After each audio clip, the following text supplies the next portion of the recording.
Everybody ready to go? Appreciate you all coming out this morning. So I understand that there are going to be some questions about State Question 788.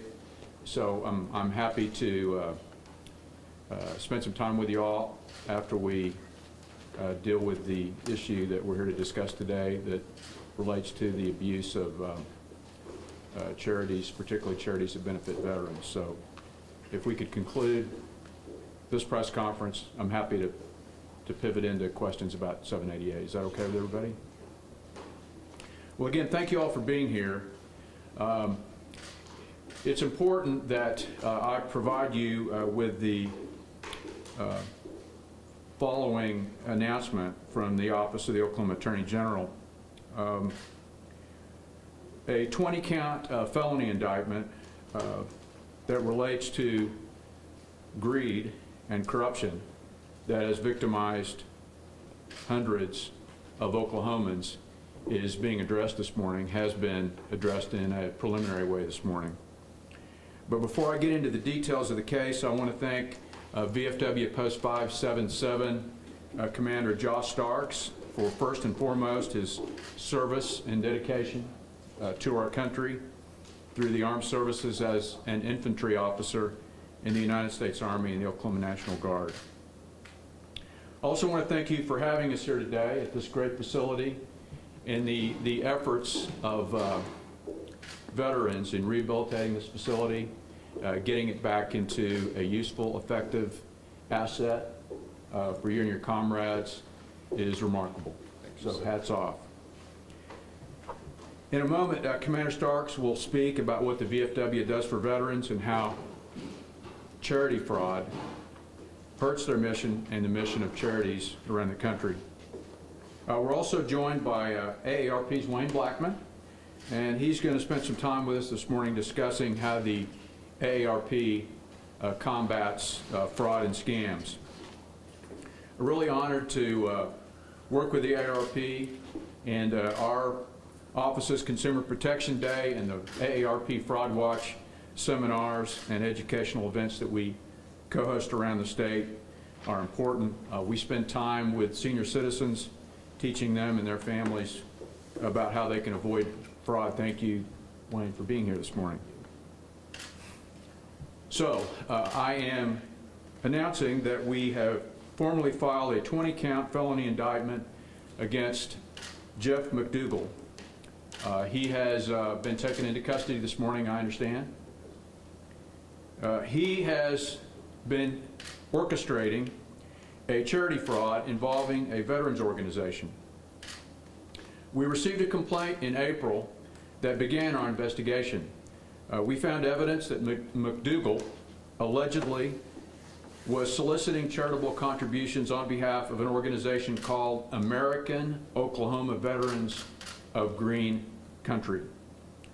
The investigation revealed a number of individuals McDougal defrauded. These individuals believed that they were giving to a similarly named charity called the Green Country Veterans Association. It became apparent that McDougal set this up intentionally to defraud his victims. A review of bank records and account information for American Oklahoma Veterans of Green Country show none of the funds were used to assist veterans or organizations helping veterans. The funds in the account were going directly to McDougal or different accounts controlled by Mr. McDougal. We are convinced that McDougal was preying on the patriotism and compassion of Oklahomans who wanted to give their hard-earned money to a good cause and to help veterans. Veterans who have put their lives on the line in defense of our great country. That is why he was arrested this morning and is being charged with 18 felony counts of obtaining property by false pretenses for an alleged charitable purpose. One count of making false statements on a registration application, and one count of using a name similar to another charitable organization for the purpose of deceiving the public. While this is an ongoing investigation, we needed to get these files these charges filed as quickly as we could to get Mr. McDougal arrested and the operation shut down. To date, we have identified around 600 Oklahomans who are victims and have lost approximately $35,000.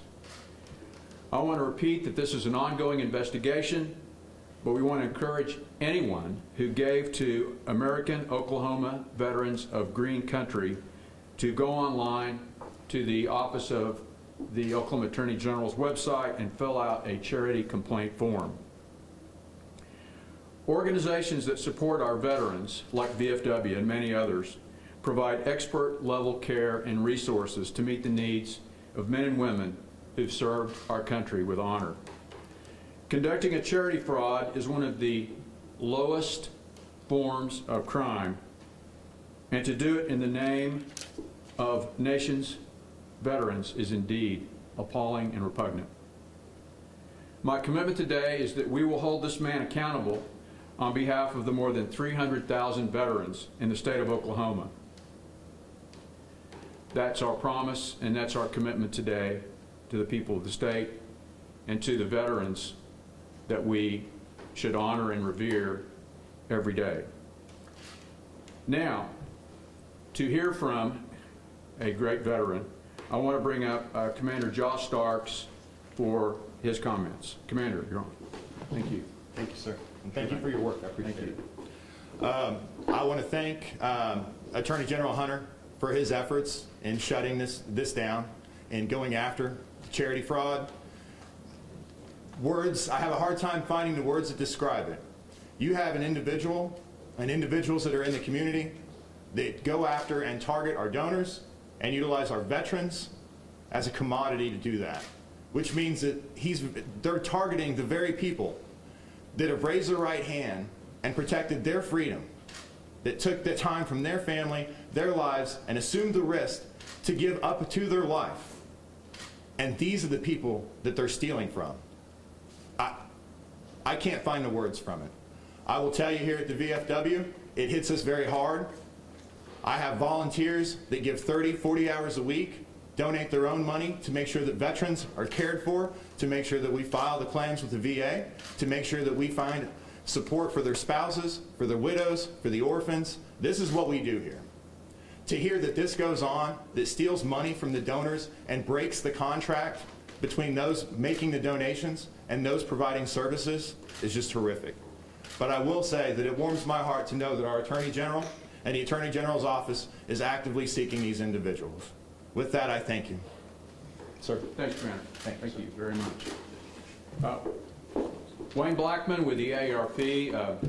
His background and expertise in the communication space is certainly something that the AARP and its members benefit from, and he's a great partner.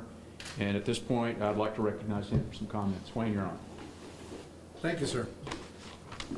I too would like to join those who today are having a mini celebration. It is a celebration of finding, identifying, and bringing to justice the process of getting rid of crime in our community. It is easy to arrive at a crime scene and find the guilty party. It is difficult to find a case where fraud is involved. Our organization was founded in 1958 by a woman named Ethel Andress Percy. Ethel was a retired school teacher and school principal. And when she retired, she went to visit a friend of hers in California, only to discover that this friend and co-teacher was living in a chicken coop, because the retirement funds of that school district had been swindled by a fraud artist. Fraud is not new. The methods used are new. It is important for us to identify targets, and just as soldiers are targets, so are today's senior citizens targets. We know that there are those who care not one bit about the impact of their stealing, but they are thieves, they are lowlifes, and they need to be rounded up. So to that extent, we congratulate the Office of the Attorney General We congratulate each and every police officer and investigator who did the hard work to find, locate, and assemble the evidence necessary to bring this individual to justice. And it is further important for everyone to know that organizations large and small, and by the way, 13,000 people a day visit the AARP's Fraud Watch page on the internet. We encourage you to as well. Organizations large and small have joined hands to find these individuals, and in working together with the Attorney General's office, organizations like the VFW, and others who are concerned about getting rid of this heinous crime in our community is foremost in what we do every day. It is my honor to speak to organizations about preventing this, and so I can give you 3 tips on how to prevent fraud in your life and the lives of seniors around you. Don't answer a phone call that you don't identify the number from, ever. If it's important enough, they'll call back.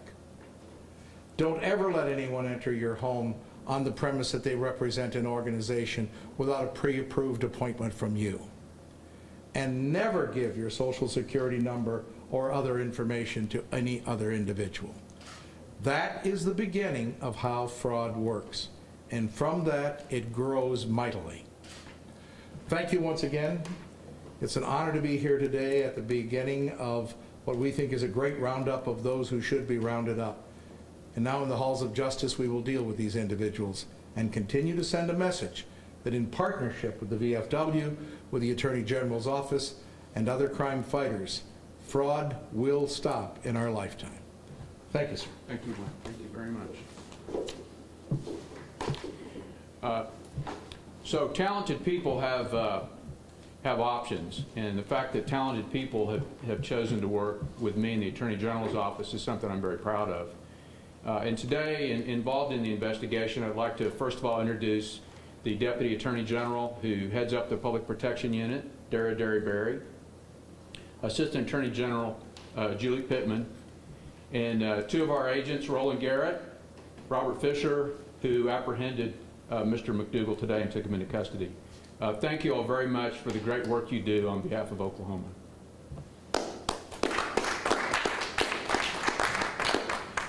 So with that, Wayne and Josh and I are happy to answer any questions that relate to this issue. So, questions? Attorney General, I know you said that you believe that it's about $35,000, but you're still encouraging people to let you all know if they did donate. So we don't know if that's the cap of what it was, or if there's possibly more victims out there. Yeah, the investigation is ongoing, and so we would just encourage anybody that feels like they were victimized by the scam to go online and fill out a complaint form so that we can proceed with and conclude the investigation in an orderly way. Good question. Anybody else? Yes? How long do you all think that this has been going on? Roland, Robert, what do we think? How many months has this been going on? Approximately 2 years. A couple of years. Other questions? Josh, do you get discouraged that fraud like this will make people hesitant to donate to legitimate veterans organizations? I never get discouraged, sir. We work too hard. We've been through too much. What I will say is it does breach the trust. And so we, as people do wrong, we as other organizations in the same community have to work to rebuild that trust and ensure that they feel confident donating money to us. Do you know of any other cases, and this may be a question for Roland, was he involved, like, have there been any past cases involving this individual that might have flagged something or that he had been involved? Roland or Robert, criminal record that we know of? Any criminal? No criminal record that we know of. Anybody else? Are there any other areas or people that are charities that they can donate to that they can trust? Who do you know? How do you know the difference between who you can trust and who you can't trust? So in order to do business in the state as a charity, you have to be registered with the Secretary of State's office. And out of an abundance of caution, you can go on the Secretary of State's website And there's a list, I believe, there, of all registered charities that have the legal ability to do business in the state. And so that's the safest thing for people to do. If you're at all unsure about a charity that is soliciting you, just take the time, recess the phone call or the solicitation you get, and go online and check to make sure that that entity is authorized to do business in the state. Are all 600 veterans, or he was just shooting My understanding, we're not, it's 600 people who wanted to support the interests of veterans that were being falsely promoted by this group. And so whether or not the 600 are veterans is something we don't have a feel for. Robert? Yes, actually some of the donors either had a spouse or a relative that was a veteran, or veteran himself. Okay, good. Did Mr. McDougal say anything when he was taken into custody this morning? Did he have anything to say? Gentlemen? Robert Rowland? No. Okay. Do you know where he's in custody? Excuse me? Where is he in custody now? At the David Elmont. Yes. Thank you. Is he running this out of his house or an office? Do we have an office set up? Are you at liberty to answer that question, Robert? Yes. It eventually was at a location here in the city of Tulsa. Right now, it's currently still in investigation. So. Anybody else?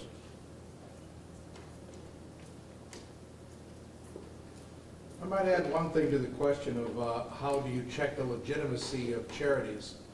It is Go ahead. part of the concept of the Fraud Watch Network of the AARP is based on the concept that information is powerful. And so we gather information in two ways. With the cooperation of organizations like the Attorney General's office, we find lists of legitimate organizations and solicitors. And so that list is there and easy to decipher by state and by county. Also, we encourage our members to report instances of fraud. And in doing so, we find Fraud Watch hot zones. We find areas where fraud is going on. And remember, fraud comes in a lot of forms. The one we're talking about today, targeted VFW or veteran organizations or those who wish to support them. But frauds are in many forms, particularly immediately after a death. There is frauds, what we call the widow fraud. There's the grandmother fraud, where individuals get phone calls at night and says, hey, we have your grandson in custody, and he has one phone call and he has asked us to call you. And so fraud is a cancer. It has many types and styles. We encourage you to look at the AARP.org and follow the Fraud Watch train, and you will see zones that are known as hot zones for fraud and fraud activity. Thank you, Wayne. Other questions? So, Commander, I'm going to let you close, and then I'm going to be interrogated on State Question 788. You can take part of that too, Commander, if you want. Yeah, no.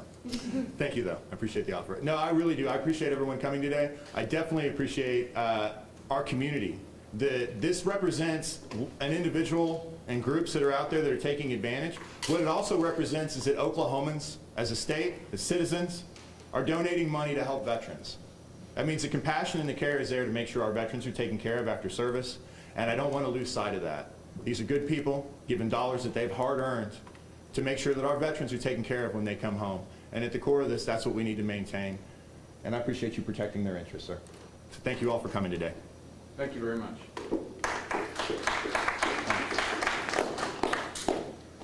Okay. Questions on State Question 788? So if the State Board of Health doesn't follow your advice to call a special meeting and sort of hit the reset button on the rules that they approved, what happens after that? Are you stepping in to defend them in these lawsuits, or what will happen? So the chairman has already advised that he will be calling a meeting to reconsider the rules that were submitted to the governor. So there's already been a public statement that the board is going to get back together consider previous decisions. And my advice to the board is to reconsider the rule in light of and consistent with the recommendations that we made in our letter. Sir, Yes. this question, obviously, before the election, through the election, and now has been controversial to say the least. Now it's brought our state embarrassment with what's happened within the board, and just within the last couple of weeks, it seems just like it's been a mess, for lack of a better word. Lawmakers originally had said that there would be a special session. The governor had said there would be a special session. Do you feel like this wasn't handled in the correct way from the minute voters passed it? Or what's your gut about it? Because it seems, from anybody looking on the outside, and for Oklahomans for that matter, that it's been pretty much a mess since they approved it. So my position on State Question 788 has been consistent. I was not a supporter. I thought that the approach 788 took was imprecise with regard to the goal, the stated goal, which is to make sure that medical marijuana is available to people who need it for medical conditions. But where we are is State Question 788 passed, and so my responsibility is to interpret State Question 788 consistent with law, consistent with our expertise in the Attorney General's office. So upon formal review of the rules, the conclusions that we reached are consistent with the law, and we have avoided getting involved in any kind of policy discussion or debate because that's not our province. So more specifically to your question, one of the concerns I had is given the circumstances in the Department of Health, given the fact that there was new leadership there that needed time and space to address the financial issues, mismanagement, and the need for a financial reorganization, I thought that the Health Department was not in a good place in terms of their challenges to be overseeing the implementation of State Question 788. So I'm not saying I had a crystal ball, I was just expressing concern. So we can spend time going over what's happened, or we can address the problems and be constructive and try to get this process into a positive trajectory. So that was our goal. Our goal was to honor the very clear expression of the body politic that State Question 788 was endorsed overwhelmingly. Sure. And as I said in my press release, I think that the motives of those who were interacting with the board and expressing their views were in good faith and worthy and altruistic. But at the end of the day, that's not a policy-making function. The board's authority was to simply provide rules that would facilitate the implementation of State Question 788. And they departed from that authority and got into policy decisions that are exclusively the province of the electorate and the legislature. So where we go from here is there's a working group the legislature has in place that the stakeholders need to begin engaging with. And so these policy issues need to move to that working group. And whether it's addressed in a special session or in the regular session in February, that's a decision that's not within my purview. That's a decision of the governor and the legislature. But I think that we all lament the situation that the health department found itself in. The director there's a good fellow. He's experienced. Tom's a good man. And most important thing was to give Tom the space he needed to reorganize the department. Having to implement these rules while he's trying to fix something that's a mess was again, something I had concern about. So I'm optimistic that the board is going to deal with this in a responsible way and move from where they are, which is setting policy, which is not within their delegated authority, enact rules that simply implement State Question 788 And any kind of policy decisions that need to occur need to go to the legislature from here. Worst case, or not worst case scenario, but if state question 797 does become a thing, ends up on the ballot, where do they go from here as far as the rules that were set in place for 788? Are you talking about the recreational marijuana question? Yes. So that's really the nature of a hypothetical question. Well, yeah, that's why. I mean, I am asking hypothetically because they are trying to gather signatures for 797. They get the signatures, it gets on the ballot. Where does everything happen from here? Hypothetically. We can't really get into hypotheticals. Yeah, so where we go from here is that they have to gather signatures, which is going to be a challenge given the requirements for the number of signatures they need between now and the deadline to get on the general election ballot. The signatures need to be validated, there are challenges. So there's some likelihood that it'll be on the general election ballot. I think it's a very narrow window. But where we are with trying to harmonize or trying to determine how that state question is going to interact with 788 is something that, again, I think is a hypothetical question, and I'm not in a position to answer that in any kind of authoritative way. So the governor signed off on these rules that were approved by the Board of Health the day after they were voted on by the board. And now we're a week away from 788 taking effect. And if the board, given what your recommendations are, has to essentially go back to the drawing board, should that have happened sooner? Was there any kind of communication, I don't want to get into attorney concept, with the governor's office about the legality of this, given what your recommendations were? You mean prior to the rules being signed? We weren't asked. Did you see this as, if this does go to court, I'm saving the state from losing, are we going to lose this?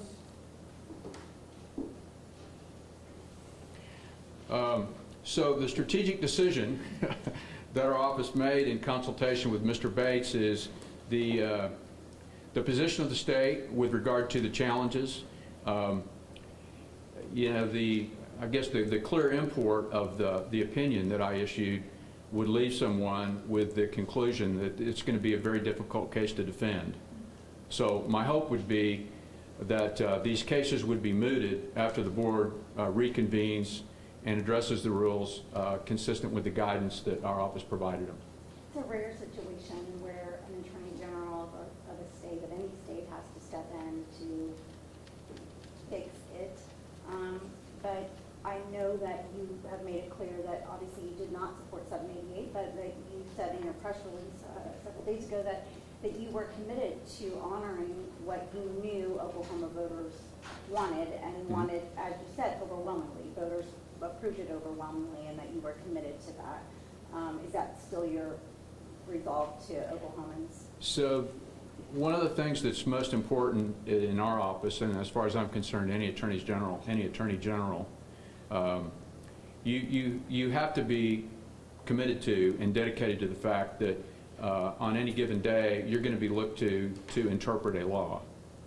And if you're in the middle of a policy debate with regard to existing law, you can't be trusted on the law. So while State Question 788 was pending, I was asked about it. I felt I had a responsibility to not get marbles in my mouth about my concerns. But now we have policy, we have law. And my position is that I've got to see that that law is enforced in a responsible way that is faithful to the black letter law of the state question. And so my position is that we're going to do our job at this point as the state's lawyers. You expressed legal concerns with what the Board of Health did and encouraged working with the legislature. Do you think that anything in the proposed framework is something that should be also reconsidered by the legislature as far as some of these rules that everybody's talking about went beyond the will of the people, specifically with smokable products and the pharmacy requirement, which are kind of the two big things everyone's focused on most?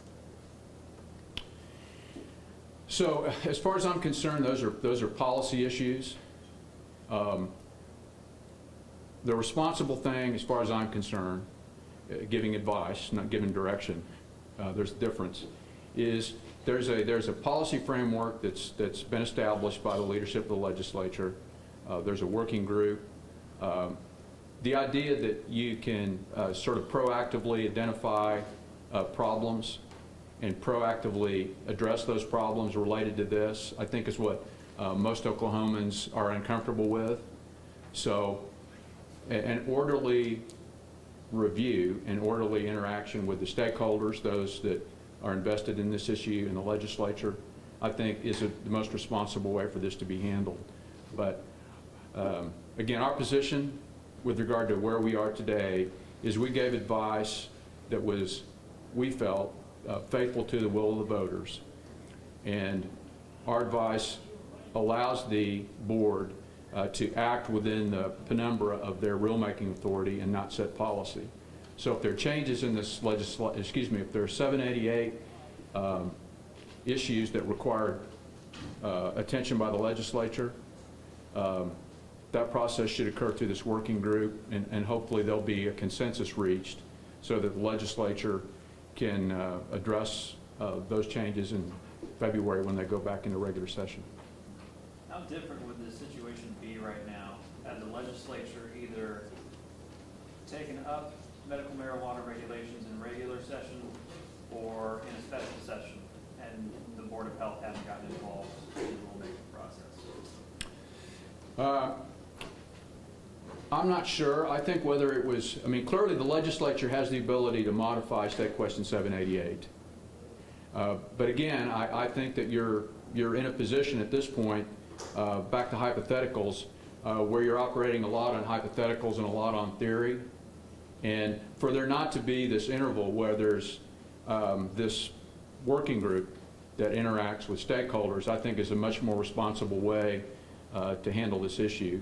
Putting it right back in the legislature in the middle of an election year, just to me, as an outside person who used to teach political science, just not sure that that's a very positive environment. So again, I think there's an orderly process that's in place to look at policy, and folks should interact with the working group, and hopefully there'll be some kind of consensus reached about a lot of these policy issues. It's a good question. Sir, do you believe that there were any, there have been allegations of open meeting law violations against the board? Do you believe that that is in fact the case, or investigating that at all? We're not investigating it. We haven't.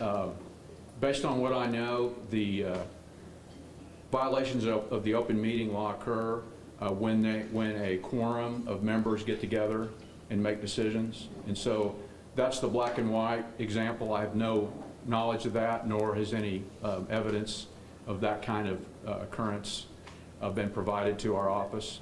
My understanding is that District Attorney Prater has been asked to review activity, but I have no evidence that there was any activity prior to the meeting in which a quorum got together and made decisions prior to the meeting. We probably have time for a couple more, then we're going to get General Fund back to the city.